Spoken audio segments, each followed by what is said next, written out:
అస్సలాముఅలైకుం everyone. అందరికీ వంకాయ పచ్చి రొయ్యల కర్రీ చాలా చాలా టేస్టీగా ఉంటుంది. నాకు వచ్చేసి ఎప్పుడు చాలా చాలా ఇష్టం అన్నమాట. ఇక్కడ వచ్చేసి కర్రీ కొద్దిగా ఒక 20% ఉడికిన తర్వాత ఇక్కడ రొయ్యలు అనేది వేసాను. కొద్దిగా పెద్దగా ఉంటే కట్ చేసి వేసాను అన్నమాట. చూసేయండి. డెఫినెట్గా మీకు ఈ వీడియో నచ్చితే మా ఛానల్కి సబ్స్క్రైబ్ చేసేయండి. మరి ఇక్కడ వచ్చేసి ఇంకా కర్రీ అంతా అయిపోయిన తర్వాత చివరిగా కొత్తిమీర యాడ్ చేసేసుకోవాలి. చూడండి, ఇది కొద్దిగా థిక్ గ్రేవీ ఉంటేనే మనకి రైస్లో చాలా చాలా బాగుంటుంది.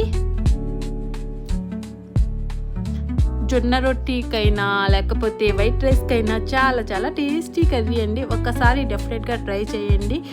వంకాయలో వేసి పచ్చి రొయ్యలు చాలా చాలా టేస్టీగా ఉంటుంది. మేము చాలా లైట్గా మసాలా వేయాలి, ఎందుకంటే ప్రాన్స్కి రొయ్యలకి ఎక్కువ స్పైసీ తగలదు. సో అందుకోసం చూడండి, టేస్టీ రెడీ అయిపోయింది. ఎమ్మీ టేస్టీ ఉందండి.